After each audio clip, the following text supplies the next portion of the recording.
C'est une vidéo que je fais pour Evante, le jeune homme qui cumulait 2 emplois avec un enfant d'1 an et qui galère et qui disait en avoir marre d'être pauvre sans savoir comment s'en sortir. Je n'ai pas eu le temps de te répondre en marchant, mais je voulais prendre cette minute pour te donner une réponse plus longue. À Evante, le jeune homme croisé à l'épicerie qui cumule 2 jobs avec un enfant d'1 an et demandait conseil, je t'ai répondu brièvement par manque de temps et cela m'a beaucoup travaillé depuis. Si tu me lis, sache que ce que tu vis est dur. Élever un enfant si jeune est un défi, mais tu seras une inspiration d'une manière que je n'aurais jamais pu. Ton histoire de réussite deviendra ton sermon. Passons au conseil. Considère que la chance n'existe pas ou qu'elle ne s'applique qu'aux autres, car pour t'en sortir, il te faut une valeur que les autres recherchent. Et pour l'instant, ton seul atout, c'est ton temps. Avec peu de compétences, c'est un jeu difficile. Tu échangeras beaucoup pour peu. Ton but est donc d'apprendre une compétence tout en subvenant aux besoins de ta famille, quitte à ce qu'elle doive en souffrir à court terme. Oublie ça, ta famille va souffrir. Mieux vaut maintenant, quand ils sont encore trop jeunes, que plus tard. Pas pour toujours, mais pour l'instant. Voici donc ce que tu vas devoir faire.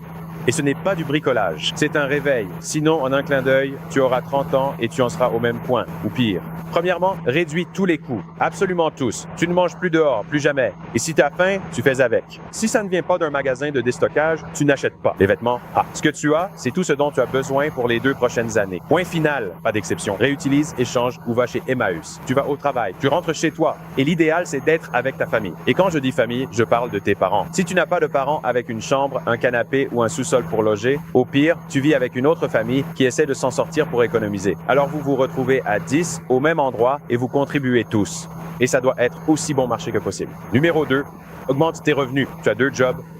Ton temps libre, consacre-le à postuler à d'autres emplois mieux adaptés à tes envies. Il a dit qu'il n'aimait rien de ce qu'il faisait alors. Tout job de télévente à domicile offre des postes débutants payés plus de 40 000 $ par an. Fais ça et travaille à ton autre job entre les deux. Sinon, deviens chauffeur Uber. Sans voiture, économise pour en acheter une. 3, le plus simple à vendre, c'est celui des autres. Commence par là. Ensuite, apprends à acheter à bas prix pour revendre. Plus l'objet est gros, plus tu gagnes d'argent. Tu passes de la revente de cartes aux meubles, puis aux maisons. Et ça ne s'arrête pas là. Enfin, j'entendais ton stress quand tu parlais de ta situation. On aurait dit que tu ne savais pas quoi faire. La tristesse vient d'un manque d'options. C'est un sentiment de désespoir. Chaque fois que tu ressens ça, dis-toi, c'est de l'ignorance, pas de la tristesse. C'est un manque de savoir. Et ça, je peux le contrôler. Tu voulais travailler gratuitement, mais je n'ai pas besoin de main-d'œuvre peu qualifiée. J'ai besoin d'experts acharnés. C'est pour ça que je crée livres et cours gratuits. Alors certain, trouve un emploi mieux payé et chaque jour, postule pour gagner plus. Je conseille la vente pour débuter. Puis une fois que tu y es, pour l'amour de Dieu, travaille jusqu'à ce que tes doigts saignent parce que tu n'as pas d'autre option. Tu n'as pas de chance. Rien ne jouera en ta faveur. Tu n'auras pas de répit. Tu devras faire en sorte que ça arrive. Tu devras forcer le destin. Tu devras devenir incontournable. Bonne nouvelle, c'est possible en moins d'1 an. Voici mon conseil. Premièrement, réduis tous tes coûts au maximum. Deuxièmement, travaille plus pour gagner plus, postule à de meilleurs jobs et apprends à vendre. 3, commence par vendre des trucs plus chers, puis finis par vendre tes propres produits. Le jeu consiste juste à monter en gamme, encore et encore. Il ne te manque que quelques étapes pour changer radicalement de situation financière. Alors, avant, je voulais ajouter quelque chose à ça. Tu es dans une situation difficile, et j'espère que certains des mots que je viens de te dire résonneront en toi. Mais l'un des problèmes actuels, c'est que quand je t'ai vu, tu portais des vêtements plutôt classe. Je n'allais pas te critiquer sur le moment, mais je profite de l'occasion pour te dire que tu sais ce qu'il en est. Tu vois ce que je veux dire? Tu sais que si tu galères financièrement, c'est la dernière chose dans laquelle tu devrais investir, pas vrai? Et l'une des difficultés, surtout quand on est jeune, c'est l'entourage, les amis, la famille, et s'ils sont tous pauvres, ils ont une vision biaisée de l'argent. Ils n'approuveront peut-être pas tout ce que tu apprends sur Internet ou tes tentatives de nouvelles expériences. Et la réalité, c'est que tu vas souvent échouer.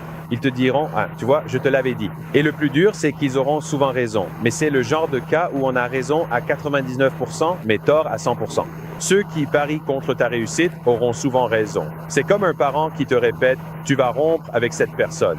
Tu vas rompre avec cette personne. Ils ont raison pour tous tes ex, sauf pour la personne que tu finis par épouser. Et là, ils ont tort à 100%. Et si tu te mets à les écouter, ça peut être vraiment décourageant.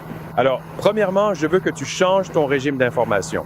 Tu dois ignorer tout ce qu'ils te racontent, car le meilleur moyen de rester pauvre, c'est d'écouter les pauvres t'expliquer comment devenir riche. Tu fais déjà de grands pas en voyant ce contenu, faisant ça, continue comme ça. Ta copine, la mère de ton bébé, c'est tout ton univers. Toute personne qui n'essaie vraiment pas de construire une version 2.0 d'avant ne mérite pas ton temps. Parce qu'en ce moment, tu as un portefeuille d'argent et un portefeuille de minutes. Et chaque personne à qui tu donnes de ton temps ou de ton argent doit le mériter. Et le mériter dans cette phase de ta vie, c'est t'aider à arriver là où tu veux aller. Bon, je ne sais pas combien tu gagnes dans ton job. Disons le pire, tu es au SMIC dans tes 2 jobs et tu travailles 80 heures par semaine. Je comprends et respecte tes efforts, d'où cette vidéo. Optimise ton temps. Et actuellement, le temps qu'il te reste après ces 80 heures, c'est pour dormir et voir ton enfant. Et ce que je vais dire, ton entourage le trouvera extrême ou dira que ce n'est pas équilibré.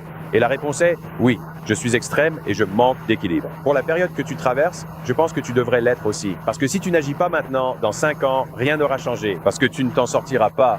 Tu dois sortir la tête de l'eau parce que là, tu as l'impression de couler, n'est-ce pas? C'est de là que vient tout ce stress et tu ne sais pas quoi faire. Alors pour faire baisser le niveau de l'eau, tu dois réduire ton budget temps et ton budget argent. Je serai radical avec toi, je ne te demande rien que je n'ai pas fait moi-même. J'avais acheté ma voiture cash, elle valait peut-être 5 ou 6 000 $. Et je partageais ma chambre avec un gars dans une maison où vivaient 6 autres personnes. Et on partageait tous les frais. Ce n'était pas un quartier malfamé. Je payais 400 $ par mois dans un beau quartier sans avoir mon propre logement. J'ai dû partager ma cuisine et gérer leurs 3 chiens qui faisaient leurs besoins partout en permanence. C'était nul. Mais vous savez ce qui aurait été pire? Ne pas avoir l'argent pour me payer les cours, les séminaires et les ateliers auxquels j'ai pu assister grâce aux économies que j'ai faites pour acquérir de nouvelles compétences. Donc là, tout de suite, la nourriture et le logement sont vos seules dépenses et vous laissez tomber tout le reste. Et vous allez réduire ces dépenses au maximum possible. Et soit votre copine travaille, et si elle travaille, vous pouvez payer une garde d'enfants. Si elle ne travaille pas pour s'occuper du gamin, alors vous devez lui dire « Écoute, chérie, je dois faire ça pour nous en ce moment. » Donc, tu fais ton sacrifice, tu sacrifies ta carrière pour t'occuper du gamin, et moi, je sacrifie le temps avec le petit pour faire ma carrière. Pour qu'en famille, on soit équilibré plutôt qu'individuellement. Il y a 2 niveaux d'équilibre auxquels réfléchir. L'un est macro, c'est-à-dire qu'on peut être équilibré sur toute une vie. Retraité, vous aurez le temps, vous pourrez aller en Europe, vous pourrez faire tout le reste, pas vrai? L'équilibre peut être familial. Votre femme donnera peut-être plus de temps à l'enfant qu'à sa carrière. Et vous, l'inverse. Pour l'instant, éliminez les gens qui vous font perdre votre temps. Un moyen simple de voir ça, si les gens dans votre vie n'ont pas de plus grands rêves pour vous que vous-même, ignorez tous leurs conseils, ignorez-les complètement. Et c'est plus facile à dire qu'à faire, mais votre situation est vraiment difficile. Saurez-vous être plus fort que votre situation actuelle? Et vous devez l'être pour vous en sortir. La chance vous a déjà donné un jeu de merde. Dites-vous que la chance ne vous aidera pas, mais vous devez quand même gagner. Comment faire? Si vous avez une voiture, conduire pour Uber vous permet d'avoir des horaires flexibles. C'est ce que je recommande souvent. Si vous n'avez pas de voiture, économisez vite pour en acheter une. Payez au comptant, négociez entre 5 000 et 10 000 $. En liquide, vous évitez les mensualités et l'assurance sera bien moins chère. Le reste de votre temps, et vous devez dire ça à votre femme, c'est « je vais passer 4 heures par jour, tous les jours », à regarder ces vidéos et ce n'est pas pour scroller bêtement sur YouTube. Choisissez une compétence à acquérir et ne consommez que du contenu là-dessus. C'est la seule chose que vous pouvez acheter. Voici un minuteur à 5 $. N'utilisez pas votre téléphone. Lancez un minuteur de 4 heures par jour. Arrêtez-le si vous décrochez. Faites 4 heures de travail sur cette compétence. Puis demandez-vous, c'est quoi? Assez? 20 heures? Vous vous dites, je pourrais faire ça bientôt. Ouais, je sais. C'est pourquoi vous pouvez vous en sortir vite. Vous pouvez passer de ces 4 heures à apprendre les bases de cette compétence, à passer le reste de votre temps à être le candidat le plus incroyable pour les nouveaux emplois qui existent dans le monde. Pas dit de postuler pour des jobs. Soyez le meilleur candidat ayant jamais postulé. Pas d'expérience? Répondez simplement. Ce qui me manque, je le compenserai par mon acharnement. Vous le prouvez en envoyant des messages à plusieurs personnes dans chaque entreprise, personnalisés pour chacune. Vous savez ce que font les autres? Ils font les choses à moitié. Ils copient-collent le même message à 4 personnes. Que font ces 4 personnes? Ouais, il m'a fait un copier-coller identique. Ne faites pas ça. Soyez direct. Regardez le recruteur RH. Contactez le responsable RH ou n'importe quel directeur via LinkedIn. Créez un compte si besoin. C'est gratuit. Et en envoyant votre CV, joignez une lettre personnalisée après avoir étudié leur site web. Les descriptions de postes précisent les attentes. Dites alors que vous pouvez aider sur ces missions précises grâce à vos compétences. N'est-ce pas? Et surtout pour un débutant, votre CV n'aura pas autant d'importance. Ne laissez personne vous faire croire le contraire. Ce qui comptera, surtout pour les petits postes, c'est la gnaque. Chaque employeur veut quelqu'un qui va se donner à fond. Alors prouvez que vous allez vraiment vous surpasser. Et devinez la suite? Vous ferez cela pour 5 endroits différents. Écrivez un message personnalisé et comptez 4 heures de recherche pour contacter 20 personnes, ce qui fait 4 par boîte. Vous savez ce qui va se passer? Rien. Pas de chance. Alors, que faire? Soyez incontestable. Vous croyez que si vous postuliez à 1000 endroits comme ça en 6 mois, vous n'auriez pas de job? Je pense que si. Vous croyez que si vous y passiez après le boulot pour dire salut, juste pour dire bonjour, sans être flippant? Salut, je vous informe que j'ai postulé et envoyé un message à certains d'entre vous. Cette opportunité m'emballe vraiment, sans vouloir être envahissant. Mais si vous me donnez cette chance, je bosserai plus dur que n'importe qui d'autre. Je vais vous montrer que je le prouve par ses actions. J'ai la preuve de ce que je dis, je n'invente rien. Je prouverai que je travaillerai plus dur. Et vous savez la suite. L'un d'eux dira, je te donne ta chance. Et lorsque l'on vous donne cette chance, montrez à tout le monde à quel point vous travaillez avec acharnement. Pas par vos paroles, mais par vos actes. Soyez silencieux et assurez grave. Regardez ce que fait le meilleur et faites-en 2 fois plus que lui. Soyez Kobe, quel que soit le boulot. Si vous ignorez l'histoire de Kobe, il s'entraînait 3 fois par jour contre 1 ou 2 pour les autres pour les devancer. Au début moins bon qu'eux, il a fini par les égaler et il est enfin devenu meilleur qu'eux. Il a gardé ses 3 séances par jour pour devenir inatteignable. S'ils en faisaient 3, il ne ferait que suivre son rythme, mais il a pris de l'avance. Donc le numéro 1 dans n'importe quel domaine travaille probablement mieux que vous. Il travaille plus que vous. L'égaler ne suffit pas pour le dépasser, ils garderont leur avance. Vous devez égaler son effort actuel, puis le dépasser. Quand il finit sa journée, la vôtre commence. C'est là qu'Avante 2.0 entre en scène. Si vous adoptez ça, si vous l'intériorisez vraiment, vous allez tout déchirer, vous allez gagner. Vous pouvez faire en sorte que la chance ne compte plus. Quand j'avais Jacob, mon fils de 19 ans, enfin bref, quand on en a parlé, il avait environ 16 ans. Imaginez, il a encore moins de raisons de trouver un job que vous, moins d'expérience. Je lui ai dit 3 mots et il s'en souvient encore. J'ai dit, le volume annule la chance. S'il le faut, mettez-le au dos de votre téléphone pour vous en souvenir. Parce qu'au début, le volume que vous allez fournir, c'est le temps passé. À regarder les vidéos, prendre des notes, apprendre le jargon, apprendre le langage, pour que lors d'un entretien, vous sachiez quoi dire. Pour vos répétitions, regardez des simulations d'entretien sur YouTube. Suivez les experts en recrutement pour bien vous présenter. Regardez les vidéos de Leila sur la réussite en entretien. C'est ainsi que vous devancerez les autres. Le volume. D'accord, super. D'accord, mais pas d'entretien, le volume prime sur la chance. Lancez le chrono. Commencez les répétitions. 1 par jour, 2, 3, 4, 5, 6, 10 par jour. Chaque jour, vous vous dites, attends, ça fait 40 messages personnalisés et 10 lettres de motivation. Ouais, ça prendra environ 4 heures. Et vous faites quoi demain? Chrono lancé, recommencez. Le lendemain, lancez le chrono, recommencez. Demain, chrono lancé et on recommence, bordel. Et vous continuez comme ça. Et pour ceux que vous aimez vraiment, allez-y après votre service, passez les voir et dites juste, salut, je suis Avante. Ce projet me motive. Je peux aider. J'ai postulé et je vous ai déjà écrit. Rassurez-vous, je suis sérieux. Je l'ai fait juste pour sortir du lot. Je sais que pour cette offre, vous avez énormément de candidats. Je veux juste ma chance. Dites ça et ils vous accorderont l'entretien. Et s'ils ne le font pas, quelqu'un d'autre s'en chargera. Une fois le job en main, travaillez plus dur que les autres, passez à la vitesse supérieure. Et ne le faites pas juste une petite semaine.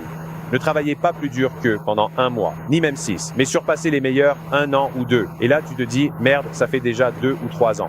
Ouais, j'ai dit que c'était une étape, mais après cette étape, il y a tout ce que vous voulez. Alors, si je disais Avante, dans 36 mois, es-tu prêt à me donner 36 mois? Pour te sortir de ce que tu ressens en ce moment, marre d'être pauvre, marre de ne pas pouvoir gâter ma copine à ma guise, marre de ne pas pouvoir assumer pour mon fils. Je veux qu'il ait un bon quartier et une école correcte. Avoir tout ça a un prix. La question est de savoir si tu es prêt à le payer. Si tu es prêt, mets les bouchées doubles. Le volume annulera la chance, mais ne compte pas sur elle. Tu peux compter sur le volume car je te le promets. Peu importe la race, la couleur ou le milieu social. Attends, genre, certaines races, milieux sociaux ou apparences donnent un avantage, bien sûr. Mais après 1 million de fois, est-ce un avantage? Car il ne te faut qu'un seul oui.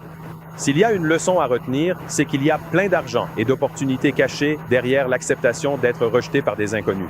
Si tu es rejeté 1000 fois, tu ne seras pas plus mal loti qu'en ce moment. En fait, tu seras meilleur. Pourquoi? Car tu auras 1000 fois plus d'expérience. Soit tu apprends, soit tu gagnes. Donc, dans les 2 cas, en agissant, tu gagnes d'office. Voici une petite analogie. Disons que toi et ton pote voulez inviter une fille au bal. Tu vas comprendre dans un instant. Et ton pote se dit, ah, mec, je veux inviter Nicole. Dis-lui, pourquoi ne pas lui demander? Il répond, et si elle dit non? Et alors il se dit, eh bien, tu seras exactement au même point sans cavalière. Toujours sans cavalière, mais avec l'expérience d'avoir demandé. Pour la suivante, tu seras moins nerveux et tu réaliseras probablement que tu vas survivre. Tu ne vas pas mourir d'un non. Si tu demandes à 100 filles, l'une d'elles dira sûrement oui pour le bal. Et alors, tu en serais où maintenant? Mieux loti qu'avant d'avoir demandé. La morale de l'histoire, c'est qu'un non ne te fait rien perdre. Tu n'as que des choses à gagner avec les oui. Et un seul oui peut changer toute ta vie. Si tu acceptes d'être rejeté et vois ça comme un apprentissage, donc une victoire, et les oui comme une victoire aussi, tu ne peux pas perdre. Et tous les pauvres autour de toi vont essayer de te convaincre du contraire. Ils vont te dire, pourquoi tu continues à faire ça? Mec, arrête d'embêter ces gens et tu n'auras jamais ce boulot. Tu dois revoir tes attentes à la baisse. Vise moins haut. Ce genre de truc n'est pas pour nous, d'accord? Ils vont te raconter tout ça. Parce que le truc, c'est que tu as quelque chose que je n'ai pas et que beaucoup n'auront pas. C'est un putain de début difficile. Tu as un monstre plus gros et plus dur à terrasser, mais plus le monstre est gros, plus le héros est épique. Et ce sont ces histoires que tu raconteras un jour. Et ce seront les leçons que tu pourras donner à d'autres avant à l'avenir. Si tu ne peux même pas accepter d'échouer pour toi-même, fais-le pour ton gosse, pour l'histoire que tu lui raconteras. Et accepte d'échouer pour les centaines, les milliers d'autres avant à qui tu raconteras ton histoire un jour pour qu'ils s'en sortent. Donc, j'ai pas eu le temps de dire ça, mais j'espère que ces quelques minutes vous donneront un peu plus de contexte. Je pense pouvoir parler au nom de toute la Hormozy Nation. On est tous avec vous.